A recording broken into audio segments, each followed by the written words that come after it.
मित्रांनो, खरीप पीक विमा 2020 संदर्भातील निकाल हे कोर्टाच्या माध्यमातून देण्यात आलेले होते। त्याच्यामध्ये प्रामुख्याने 2 जिल्हे होते। त्याच्यामध्ये पहिला जिल्हा होता तो म्हणजे परभणी आणि दुसरा जिल्हा होता तो म्हणजे धाराशिव।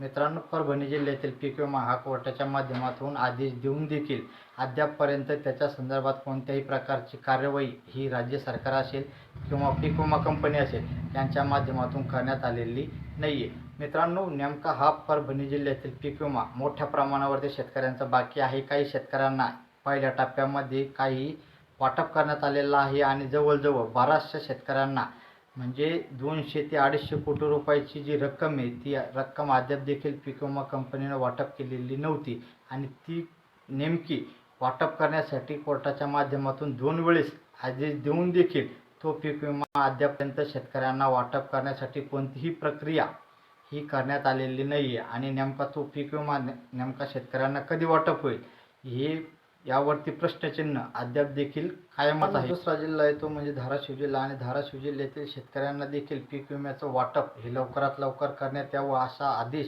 हा कोर्टाच्या माध्यमातून देण्यात आला आणि कोर्टाकडे पीक विमा कंपनीनं 75 कोटी रुपये देखील जमा करण्यात आलेले होते। या संदर्भातील अपडेट आपण मागच्या व्हिडिओच्या माध्यमातून देखील घेतलेलं होतं।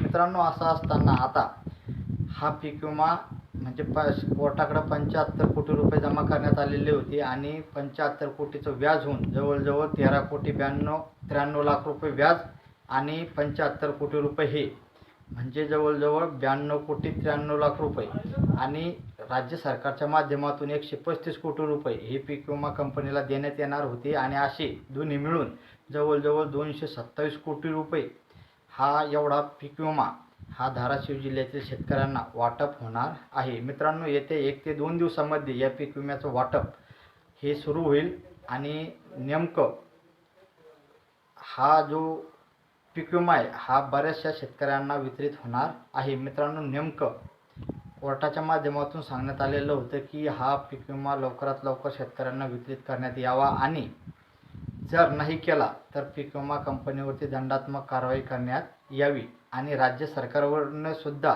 त्याच्यासाठी जिम्मेदारी घेणं गरजेचं होतं आणि आता राज्य सरकार कुठंतरी हालचाल करताना दिसत आहे आणि लवकरच या शेतकऱ्यांना हा पीक विमा वाटप होईल अशी आशा करू।